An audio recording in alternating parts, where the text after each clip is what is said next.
Cedric Maxwell podcast is brought to you by PrizePicks and the Gametime app.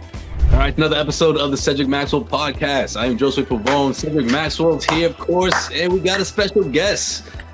Hey, Sherrod Blakely, back on the podcast from the NBA. It's been a minute. It's been a minute. What's going on, fellas? It's been all spiffy. Did you dress up for us? Damn. I would lie to you and say, of course, but that would be a lie. So I ain't gonna lie to my brothers today. Today will be the one day I will not lie to you. This is Truth Telling Tuesday. So we gonna keep it 100 today. Yes, that's what we do here, right, Max? Got to keep it 100, especially with these Celtics. Exactly. Oh, what was that? Oh, keep it on 100. All right. I thought you were gonna say something else, Max. I thought you want to get something off your chest. On 100. That's all. Yeah, man. Look, what happened at TD Garden? We got to get into it. Obviously, fourth quarter, late game execution, but also we got to talk about the Celtics as a whole. I mean, how are we feeling about going into somewhat close to the All-Star break here? How are we feeling about the Celtics team? And we got to talk about what's going on down south in Miami, man. Man, Jimmy Butler, another suspension, another looks like the Heat done reduced the price tag for him now in the middle of all this crap. So we'll get into that as well. But first things first, man. Celtics, Rockets, Ime Udoka back at TD Garden. He really wanted this one, huh, fellas? Like, it was written all over his face. He saw that score or that deficit increasing, went to double figures, but then came Dillon Brooks playing the game of his life. 36 points, 10 3-pointers, tied a career high. But don't sleep on Amen Thompson, man. Man, taking it to the rack, taking it to the hoop against the Celtics. And of course, he did the biggest shot of the night, man. Left 1 second on the clock as a little defensive hiccup happened on the Celtics end. But not to discredit my guy, because man, that was a hell of a play. Even before that as well. But yeah, let's get into it, guys. Late game execution. Sherrod, I'll let you start first. What happened throughout that fourth quarter, and how did the Celtics let that one slip away? Well, I mean, when you got to go back even before the end of the game and embrace the fact that in those late game situations, usually Derek White, low key, is the guy that's making sure everyone is where they need to be and doing what they need to do. And to the point that you were making earlier about just, Dillon Brooks hitting shots, Amen doing his damn thing. At some point, you needed someone to just bring a little bit of force, a little bit of physicality, and remind them that, you are the Houston Rockets, and you may be young, up and coming, but you ain't here yet. And we need to remind you of that. And I thought that's where a guy like Al Horford would have been beneficial, because I do believe that Al, at some point, he may not give you a bunch of points, but all the easy drives that never get to the lane, Al got 6 fouls every night. And Al knows how to use it. Al is an OG, and I think Al would have really embraced the moment that they were in, and that is, this is a team that's coming for your spot.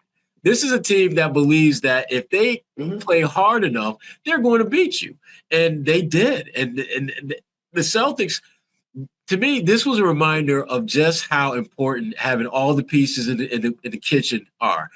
This team, I'm going to tell you now, they're not going to win a championship if they don't have all the complementary pieces ready and willing to go to war.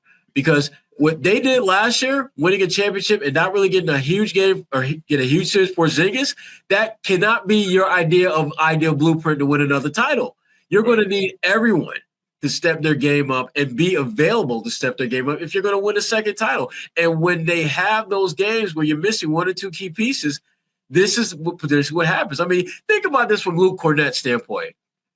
At some point, he's probably thinking, why the hell am I on the floor when the game's on the line? This ain't what I do. This ain't who I am. This is what? No.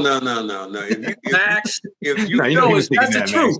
He was thinking that. Baller. If you really want to play and you get an opportunity, then you're going to step up and you're going to play. Luke has been really good. He has been good. I think I look at that first half.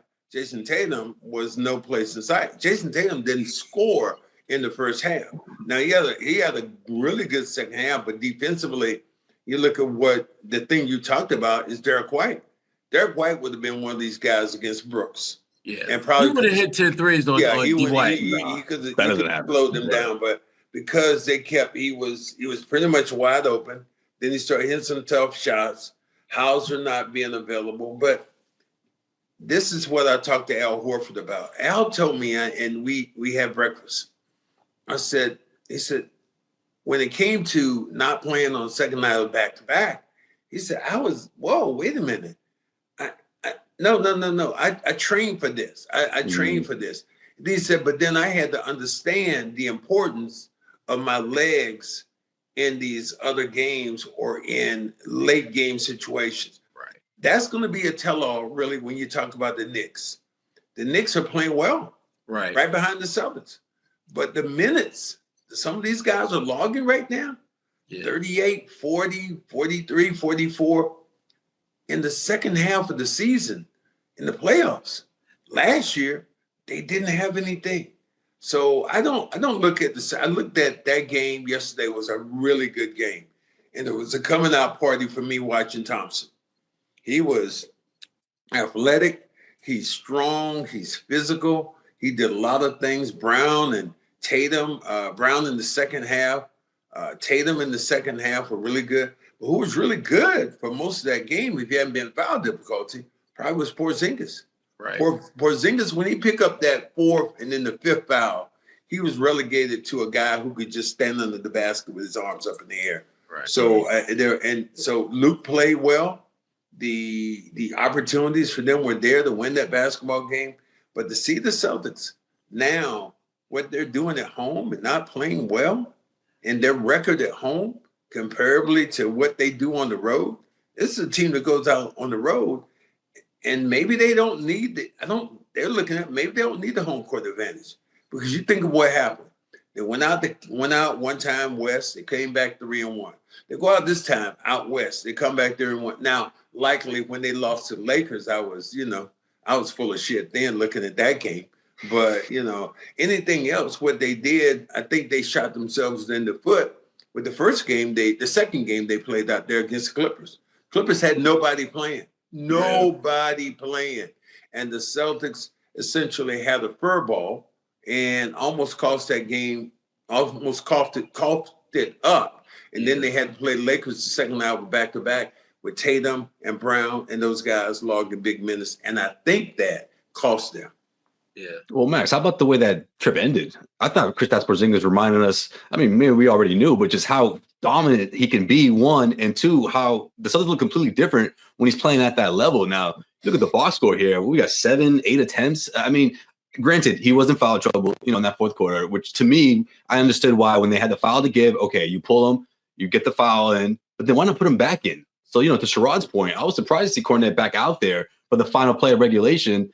But then again, just overall, I feel like you got to get away to make sure that Porzingis gets his touches, gets his attempts up, because, man, he's a mismatch. He always is. And even if he's not the one taking the shot, he creates a lot of the offense because of his ability to obviously, one, stretch the floor, and two, his post moves. A lot of teams just can't match up with it. What we'll say is the continuity of this team. Continuity, and I will agree with Sherrod in the fact that continuity of this team is based on availability. The guys, the pieces they have, they're like having a glove and having one finger out, or running down the street, your laces are untied. They have to have, as you're saying, all hands on deck if they're thinking about winning a next championship. And I think they can. We've seen glimpses where this team has been so dominant, but then they're those nights that they seem like they're kind of disinterested. Right. And that's disappointing when you talk about a championship team. Yeah, and that's the thing that kind of worries, concerns, bothers me about them, is that they really do seem to have those lulls where they just don't seem ready and activated to kick somebody's ass. It's like they feel as though, you know what? Yeah, we may lose a couple games, but we're gonna be ready come April and May. And it's to me, it's that championship hangover that a lot of teams go through. And to be very frank and candid, it seems more prevalent the further removed we get from the era when you had teams that had a certain dynasty-like quality about them. It's almost as if they win that championship, and it's like, yeah, it's great that we got a championship. Let's try to get another one. Oh, well, if we don't get it, then we just don't get it. And that's some bullshit. When you are built the way this Celtics team is, your mindset should be that in the next 5 years, we need to get at least 2 more chips. At least 2 more chips. I love that. I was on the elevator, and I was about to get on the elevator, and I had my phone in my hand, and Brad Stevens walks by, and he asked me, he said, "You looking for our defensive plays that we had last night?" Brad with the jokes. He said you won't find them. I was like, damn, Brad, come on. Brad, the jokes. They understand now. If you're Brad, where are you? Yeah. Are you at the point where you think that you might need another veteran out there that can score buckets? Because the one guy I think I talked about that you had, that I think is a bucket getter. I'm surprised the Celtics let him get away. Was Lonnie Walker. Mm. Lonnie Walker, man, that dude can play, get you a bucket. He can defend at a high level. Is that the guy you go back to Europe and snatch him and bring him back into the fold? Is that the guy? Jose Brissett, who gave up a guarantee. Yeah, I knew what you're gonna do, Sherrod. $2 million. That's your goose guy. Come on, Sherrod. $3 million contract. Listen, as much as Jose Brissett means to me and the Alumni Association, my ass is getting Lonnie Walker. I'm getting Lonnie Walker if I want to get a chip, because this is the thing about Lonnie Walker that I don't think people really understand. If Lonnie Walker were on this team right now, Sam Hauser could take all the time he needs to get that back right. Yeah, for real. Sam, you can relax, get your back right. We're going to let Lonnie Walker go to work for about a good week and a half. To me, when I think about the potential that Lonnie Walker could have had on this team if they kept him, it reminds me of the potential that this little fellow by the name of Isaiah Thomas had when Marcus Smart got hurt. And how when he got a chance to roll a little bit, they realized he's pretty good. And then when he kept rolling, he was really, really good. And when the injured player came back, we welcome you back, but your role is different. Changing times, changing roles. You done lost your job. Yep. You know your job has been reproduced. Okay, yeah. Your job has been repurposed. You still have a purpose. It's just not the same as it used to be. And I do believe that Lonnie Walker would have given him that dynamic, because now all of a sudden, your starting five is what it is. And now you got some firepower off that bench that isn't named Peyton Pritchard. And I think Peyton Pritchard, as the scouting report has evolved on how to deal with him, if you add another guy like Lonnie Walker to the mix who can score off the dribble, who can score from the perimeter, he can do a lot of different ways he can get to the basket and finish and score. Oh, my. Your scouting report just got blown up, because now you got to go back to plan B with Pritchard, which means that he's going to be hitting the deep bombs. And you got this other cat who can get you some buckets. Yeah. I remember that. I remember what you say. I understand the money dynamic of it, because the Celtics, give them credit. Is this with them, what they're doing or what they did with Lonnie Walker was not being cheap, because when you look at the contracts that they have signed, they are anything but cheap. However, there's a cost to winning a championship. And if that one piece can get you a little bit closer to getting a second chip, you got to eat that. Yeah, you got to eat that cost, especially when you look at the landscape of the NBA now, where so many teams are better than they were a year before, and your competition has gotten better. And to Max's point earlier, as much as New York is feeling good about itself right now, you can see the wheels aren't falling off, but as I'm looking at that tread, it's getting a little thinner. And for those of us we have rocked and rolled with our ride till the wheels fall off, they don't just fall off. The tread blows up. The tires are going to blow up, because you've been riding on it. You have been riding those wheels till you can't ride them no more. And that's what the Knicks do. They got more players in the top 10 in minutes played than any other team in the NBA. That's what they do. I remember my tire doing exactly what you said now. Riding down the street and all that. Exactly. I'm like, what the hell is that? And I get out, and half my tire is the tires look just like our heads back. Balls. I had to pull the thread off the rest of the tire to get home. So I think that they have to think about it. And is Brad committed to this team, to the personnel that are there? You won a championship with these guys, but here's a Red Auerbach's stance. You never fall in love with the product. You always look to make it better. So I love Hauser. I love Pritchard. I love Al. that bench group you have. When you look at Luke coming off. Right. But give me another guy who is a scorer like that, who's a bucket getter. Lonnie Walker is a bucket getter. Yep. So to have him in the fold to me would be really cool if you would think that if you were another card that could be played. And to me, again, just a jump start for this team. Because right now I think they're cruising. They're on cruise control. They went in and blasted Golden State. They were playing well against the Clippers. And then all of a sudden just said, I'm not interested anymore. We're going to make a couple mistakes. Then they go to Dallas, and they pretty much smoke Dallas while they're there. So 3 games on the road trip, you cannot tell me this team is that good on the road, and then they lose their focus once they come back home to some teams that are inferior. And we'll see what happens tomorrow night when they play against a team like Chicago, a team that they should beat. Right. Then you go from here, you got New Orleans, then you got Philly, and then you got the big one, which I see, and I love Cleveland, but I see Cleveland coming back to the pack. I see them coming back now. I don't see that swagger that they had before. I think right now they said, It's always funny when you bring that attire over and the mechanic just gives you that look like, man, you was 1,000 miles away. Man, you should have. I'm surprised you made it this far to give you that look like, damn. The tire tread ball is my head. But you was driving on this. Look, getting your tire and doing like this. Yeah, he has the way he does. He has a penny in his hand and going, oh, look at your thread right now. That penny is like, there's your thread right there. You go, oh my God. So yeah, that is true.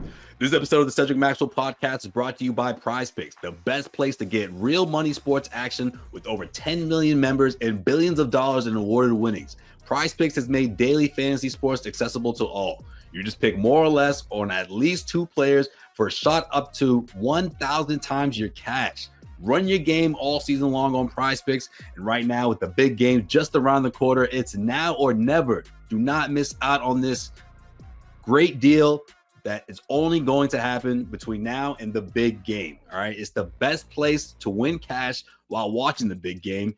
PrizePicks is also giving away a free pick for the big game where Patrick Mahomes will need just to throw 1 yard to win. That's it. 1.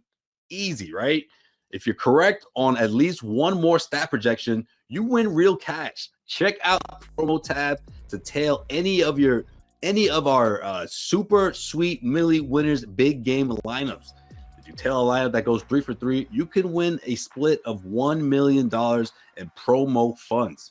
Download the app today. Use the code CLNS to get $50 instantly after you play your first $5 lineup. CLNS is the promo code. Download the app and you get $50 instantly after you play your first $5 lineup. PrizePicks, run your game. All right, before we talk about Jimmy, you talked about it briefly, Max, about Jayson Tatum going scoreless in the first. What do you think was the cause of that? I mean, obviously the Houston Rockets, 1 through 5, these guys defend at a high level, but to see it play out the way it did, what do you think was the it wasn't playing out to that high of a level where they were that good defensively. It's just that he missed a bunch of shots that he normally would make. Yeah. And and the thing about him is he starts to press. Yep. And you can tell when he presses, then he gets a little frustrated. And then the biggest thing he has to get over when he gets fouled and he doesn't get a call. Get your ass back, right? Yeah. Hands up in the air. You're doing that a lot. Back in the play. Or he'll go just whack a guy in the head, and then you get a delay. You get a breakaway or whatever they call it there. So he has to understand who he is. And him and Brown. Brown, I think they follow just as well because of his persona, quiet assassin. But Tatum right now is especially your lead dog. And if he is not doing all those things, those little things to win you games, then they're going to lose a share of those games. Yeah, Tatum to me looks like he's trying to battle some mental fatigue right now because, and Max, the thing that I've noticed through the years with players is that when they get to that point where they're just not as locked in mentally as they want to be, just because physically and mentally they're like beaten out a little bit. They shouldn't take shortcuts, the path of least resistance. And for a guy that gets buckets, what's the path of least resistance? Shooting all them damn threes. Tatum can get downhill and finish at the rim with the best of them at his size. And when I see him opening games, taking 3 after 3 after 3, that tells me that, you know what, he ain't trying to be dominant in the sense that I'm going to take what the defense gives me. I'm going to take the path of least resistance. And if I hit 1 or 2 of these threes, then I'm good. And if I don't, I'm just going to keep shooting them.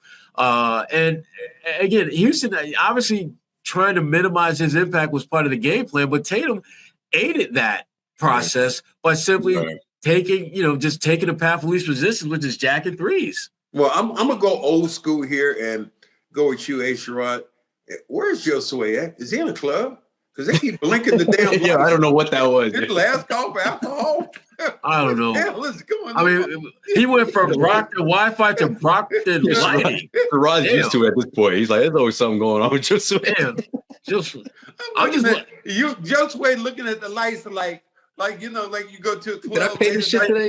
I mean, Josue, are they going to bring you some lemon pepper wings in a minute? They start blinking the lights on you. Go, oh shit, it's time to go. Yeah. Or last the call. Waitress just popped up out of here. Damn, Josue, come on, I'm man. waiting for like Lou Williams to pop on the scene with some lemon pepper wings or something. The wings, baby. Where the wings at? Where the wings at, Josue? Damn. I didn't know they had it like that in OKC. Josue, you did tell me that you were at, I'm gonna let it out. You did tell me you were at Hooters one day and. Out there in that. Damn, Max. Oh. Bobby Manning can go at me and going, and you going like this. Who is it? What's his name? that was off the record. And he goes, Cedric Maxwell. High ranking. I ain't even know what the hell's going on. But I can't call you like, out. Bro, were you there? I think you were there. He's like, should I say it, Josue? I'm like, man, we live, man.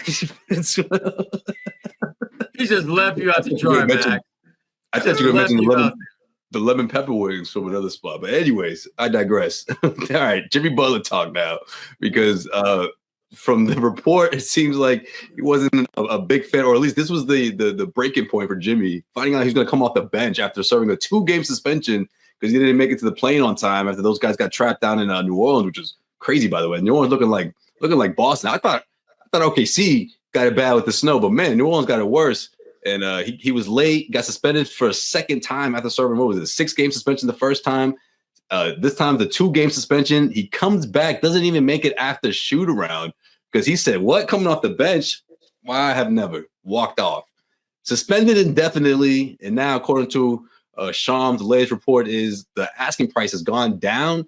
The Golden State Warriors have thrown their name in the ring in a sense of trying to put together a deal. There's always been reports about the Phoenix Suns trying to do the same thing, but looking for a third team to get involved. How do you see this thing playing out as we're about a week away or so from the NBA trade deadline?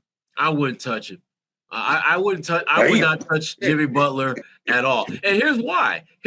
Damn. Because if I'm going to acquire him, he has done nothing to remind me of playoff Jimmy. I don't know what I'm getting. To me, the smart play for Jimmy Butler in all this is, when you made it clear that you'd want to find somewhere that can bring you joy and all that other nonsense, that's fine. Shut your mouth. Well, here's the thing. If you're going to run your mouth, you need to run up and down that damn court. Back it up. You need to remind people why you are that dude that whenever the Celtics look at their playoff appearance and they see that Miami might be one of the teams, they think, damn. Seriously, do we got to deal with that again? Jimmy Butler is that dude, but here's the thing.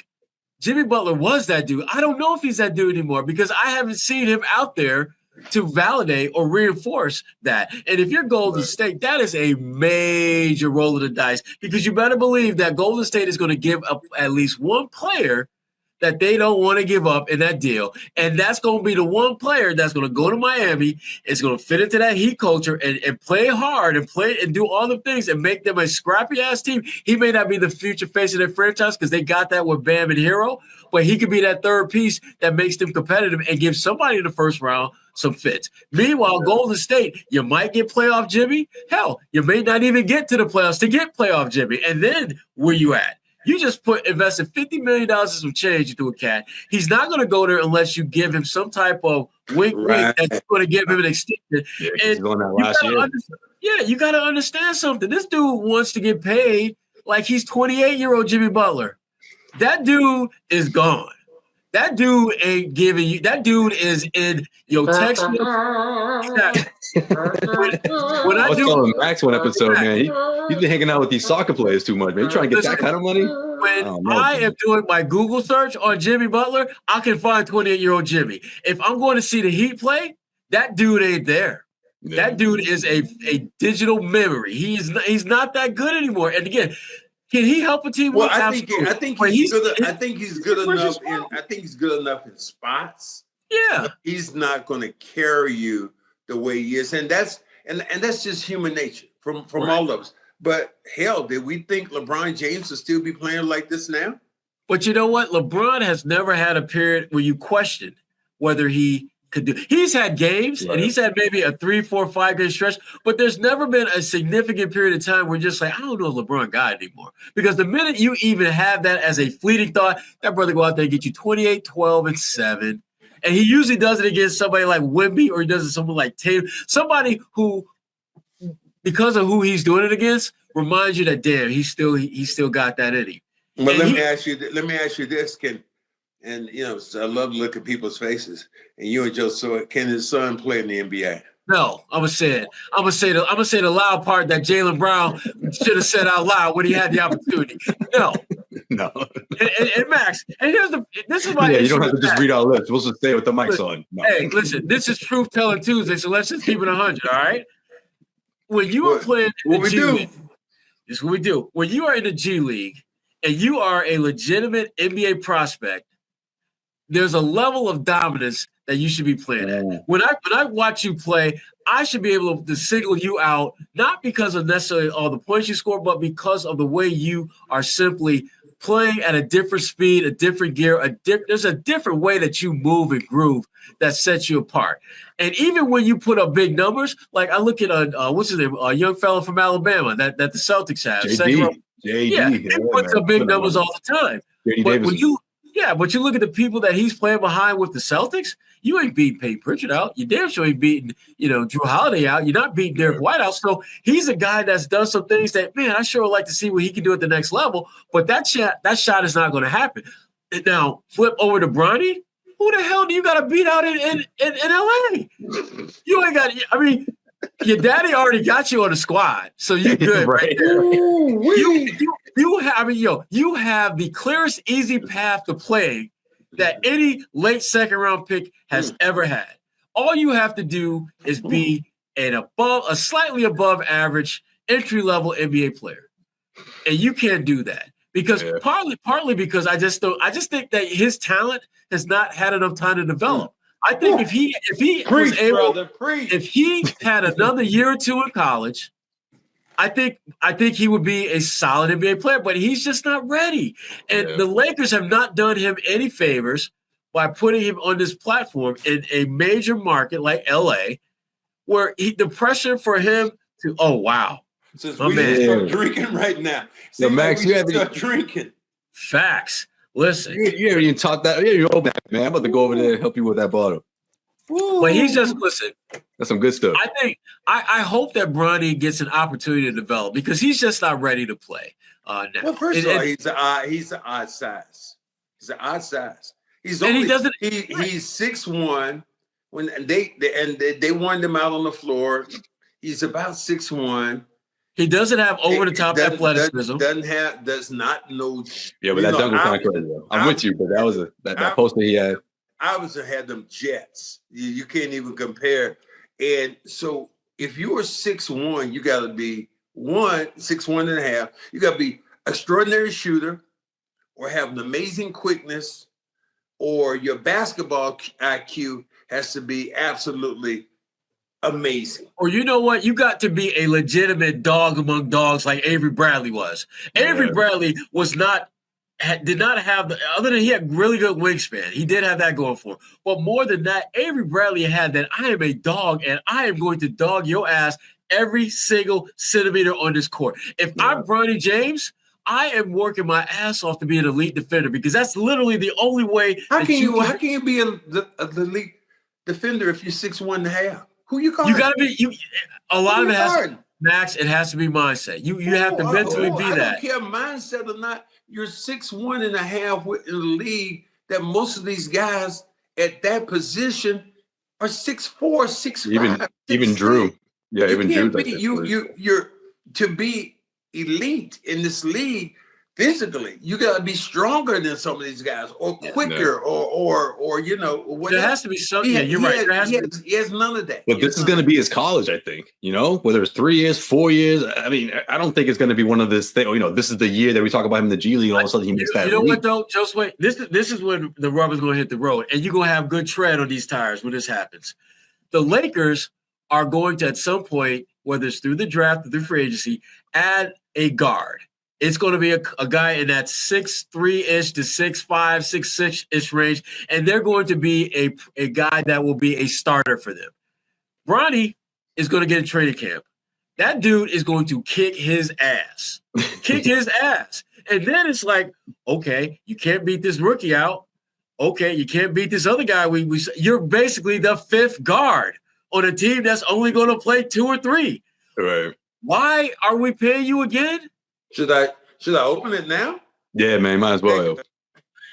I mean, that's to me, that's the dilemma that Bronny is You're going to pay him, though. You're going to pay him because his father's there. I don't care what we can read. As long as he's playing. And say that. As long as Bron's around, he's there. He's going to be on that team. You're not. You're going to waste a roster spot. The roster spot with Bronny right now, and clearly, I mean, and I know he's always told everybody to shut up and listen to and do this and this, but it's we know what talent is. I've been in the NBA long enough. We know what guys are going to do. And we can look at a guy and go, that guy, he can really the biggest compliment I think I ever had, and it was a non-verbal compliment to me, but I just kind of looked over to the side, but was the first time I ever played in training camp. And JoJo White was on the sideline. I made a couple of moves and he tapped something. You can see him hit somebody and going, I'm not gonna play. And that was all the valid. That's all that I needed at that time. Like, because you had a dude who's been around the game, who knew the game, and could say, he could play. And not giving it easily, because I had earned it with my ability. I'm looking at his teammates, guys he played with. What do you think they're thinking? Because they're thinking like maybe there's something in his game that we ain't seen yet. No, you playing against him every day right now. No, no. Right. No. Yeah. And the flip side to that, Max, is like I think about a guy like Darko Milicic when he came to Detroit. And I remember talking with Rasheed Wallace and Antonio McDyess and Ben Wallace, and I was like, "Hey, man, number 2 pick," and they was kind of like, "Yeah, I know, right? Number 2 pick." And when people were wondering like, why isn't he playing? And one of those players who I'm still cool with to this day was just like, if you saw what we did in practice, you would totally understand why he ain't playing. Mm-hmm. And back then, Larry Brown used to let us watch a decent amount of practice from time to time. And in the practices that I got a chance to watch, I knew exactly why he wasn't playing. He was getting his ass kicked by everyone on that squad. And I'm going to throw Eldon Campbell in the mix too. Eldon, at the end of the Eldon Campbell era, he was also getting that ass with Darko. At 40.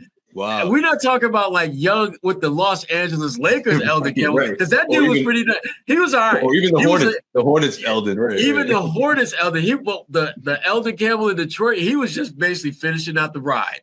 And he was still giving Darko the business in practice. And that, to me, was like, okay, now I understand why, even though this guy was a high pick, they are about winning.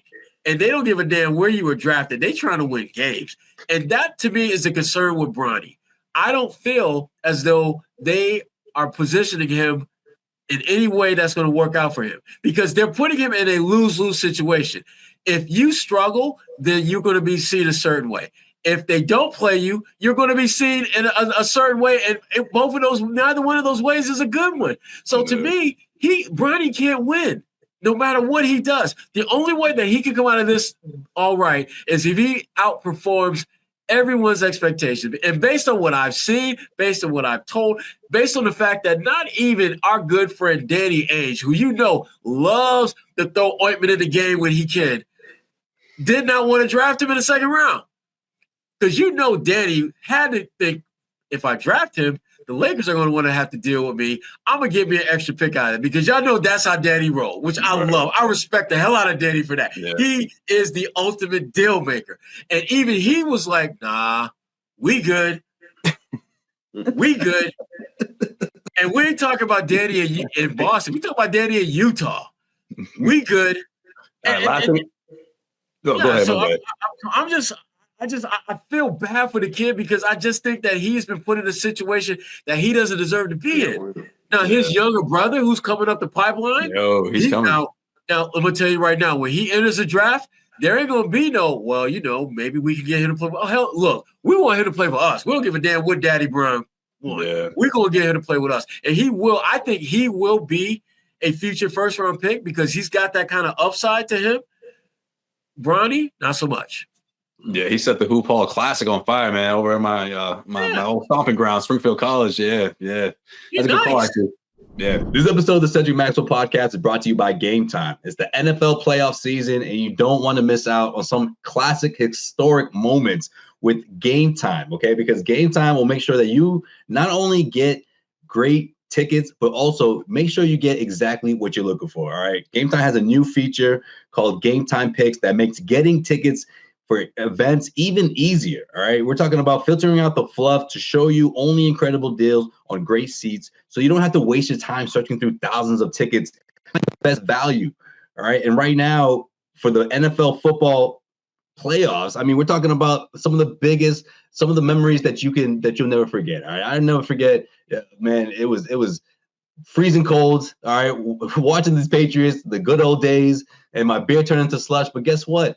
I was still having the time of my life, and I'll always tell that story because it was an historic night, and you can make countless memories with Gametime, all right, with some of the best deals around. Gametime also has Gametime Picks, all right? Curation makes it easier to find better value for tickets to sports, concerts, comedy, theater, etc. All right, you got the all-in pricing, all right? This feature shows the total upfront. You got none of those surprise costs at checkout that make you think, man, why did this price just double? No, Gametime keeps it 100 with you. It tells you exactly what you're paying for, and you get that panoramic view from your seat in the app before you actually buy. Not to mention the fact that Gametime will credit you 110% of the difference if it's not the lowest price guaranteed. All right, that's how confident these guys are. So download the Gametime app, create an account, and use the code CLNS for $20 off your first purchase. Terms apply. Again, create an account and redeem code CLNS for $20 off. Download Gametime today. What time is it? Gametime. All right, last thing I was going to say about Jimmy, though. If you're the Phoenix Suns, you going to ride this roster out, or you going to try to put your hat in there and try to get someone like Jimmy?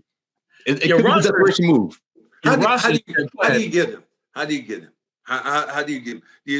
You dangle Beal out there? Can't do it. You can't do it because he's got the no trade clause and he ain't budget. But he might take the no trade clause because he doesn't want to be. He probably sees himself out the door. But my thing is, even if he went to Miami, the numbers kind of match up. He's not going to be in Miami. You got to have a third party, somebody who wants him. This is how this is going to work. It isn't going to be a straight up deal for Beal and in that way. It's not going to happen. $2 million difference. That won't happen. So you're going to have a third party who's going to be able to shift around. The Beal goes someplace else, and then something else happens, and something else happens. But that's not what Miami wants. Miami is more prone that look. We'll take an expired contract and we'll take some picks because we want to get better because we have Bam and we have some young kids and some young talent that we want to explore. But no, they're not. I just wonder if a team like Oklahoma City, who's got just a treasure trove of picks, has a player that they kind of like between Miami, in Phoenix that they would like to add, and they can be that third team because they can put picks in the trade. They can put lots of different options in there, for and a bench piece or something like that. Yeah, like for a guy like a bench guy. Because they're not gonna trade someone like Jimmy, but right, something like that. Yeah. They don't want Jimmy, they don't want Bill, but they might want a minor type player that could be part of their rotation and just make them deeper. I could see them doing something like that, and I could see that helping get a deal done. But Jimmy has really sunk Jimmy's value, and for someone who has made being a businessman while being a basketball player kind of his thing. You remember in the bubble with the coffee stuff and all that? I thought that was some genius shit on Jimmy's part. He was promoting his shit while playing basketball, getting to the bubble finals. Much respect to him for that. But what he's doing now is just dumb business. I mean, if you want to generate interest in you, Jimmy Butler, LLC, you need to actually give people a sense of what they're getting. And you bitching about coming off the bench, even though you've been suspended, you missing team plays, you talk about I need to be somewhere where I can find my joy, which, by the way, when was the last time anyone ever said they could not find joy in Miami? When has someone been like knocking on the door like I'm in Miami and get me out of here? Add on that with $50 million. With a $50 million and another $50 million on your contract, right? And you talk. So if you can't be happy there, where are you going to be happy at the end of the day? I feel like the Celtics made him quit, man. I don't know. I don't want to just say it. I don't want to say it's all about the Celtics, but like it didn't help. I mean, the Celtics, it was like Celtics Heat, and all of a sudden there's this gap that the Heat just never caught up to. And I feel like he's like, you know what? I see the way this thing's gonna end. But at this point, he's like, I'm willing to go anywhere else. And obviously, he wants to probably be another competitor. But at this point, he's making it clear, like, because even when he did play, he's putting up 6, 7 attempts. He was disinterested. He was trying to let these guys know, hey, I'm not playing. He said he wants to. Now, one place interesting to me would be Houston. Yeah, with Ime Udoka to get a couple of players from them, some draft choices for him to play with Ime with that attitude, that style. Those younger players they have right now. He's from Texas too. They need some pieces. So that's an interesting place. I don't see too many other places that Jimmy Butler is going to land that he's going to be happy. And Golden State, no, not with what they have now. If I'm Houston though, I gotta think long and hard about that because the team that Houston has now, they gonna be kind of nice for a while. But but nice and real nice. They're not there yet. Good question. Brooks is not going to get 10 trays every night. That's not going to. This is a bad shooting 3-point team that went berserk against the Celtics. So, but then again, you add Jimmy, and Jimmy's not a good 3-point shooter either. But he is a big game player. He's a big game player. There's no question. No question. So, all right, lastly, guys, before we get up out of here, this broke about an hour before we hit record here, and it's De'Aaron Fox, the Sacramento Kings, says he wants out. New report. He wants out of Sacramento. Man, I can't help but wonder if this has anything to do with the coaching situation. Christie taking over after the surprising firing and the way they went about it of Coach Brown. I mean, how do you guys are you surprised, first of all, about this trade request, and two, any team at the top of your head that you think would be interested in someone like Fox? Well, here's the crazy part about Miami. what we're talking about right now. Right, exactly. They beat all of a sudden Sacramento, Jimmy Butler, De'Aaron Fox. There may be some traction there. But this is the crazy part to me about all of what we're talking about. You got one dude in Miami who's got $50 million in his pocket now, got $50 million coming next year, who wants to leave. You got a dude in Sacramento who has finally been given the free rein to be that man. Your team is winning. You are now in a playing situation, and you want out? What does it take? Look, what does it take for NBA players to be happy? Max, this is the kind of shit that pisses fans off and makes them want to not be down with the NBA. When you got players, complain about, for real. You got players in situations that there's literally nothing for you to be bitching and moaning about, who are bitching and moaning about stuff that doesn't make sense. If you're an NBA player, you want to be the man. You want to win. You want to get paid. And all those things are happening, and you're like, but I want more. It's well, here's the thing about it. That team in Sacramento wants to give him a max deal. They want to give him a max deal. So if you were him, what the F are you doing? And the thing about it that you know about that city of Sacramento, it's a one-horse pony. One trick pony. And the fact that you are the only professional game in that area. Yeah. So people think you essentially walk on water.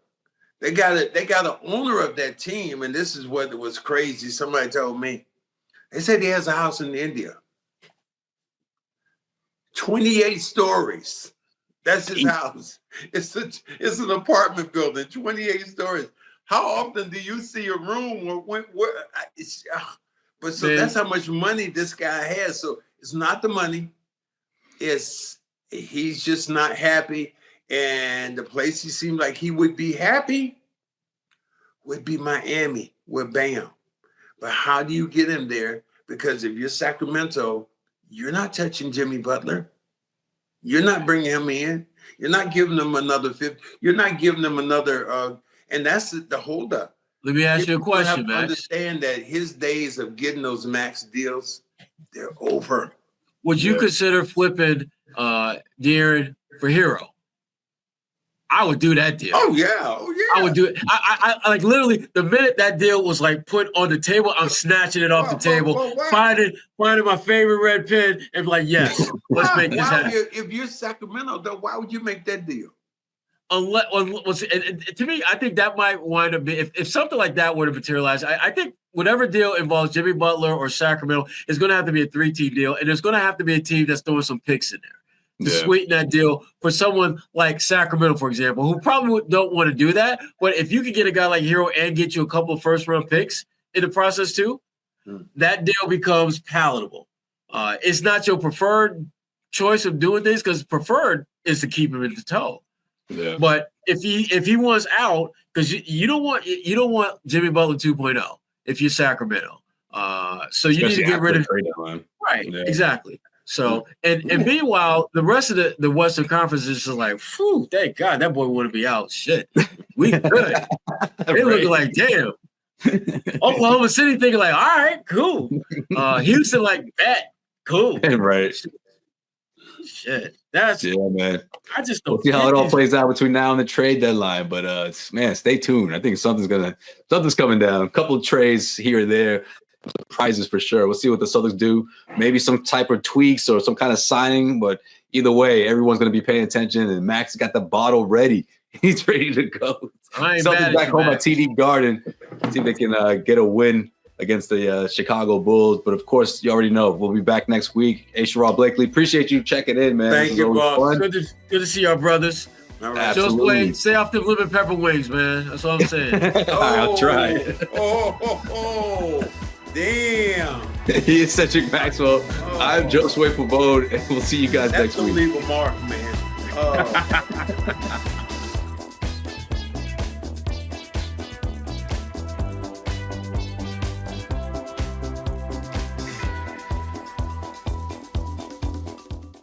Josue Pavon here, CLNS Media, and if you made it this far, that means you really like this video. So hit subscribe, make sure you keep our notifications on, damn it, and we got plenty of great content coming your way.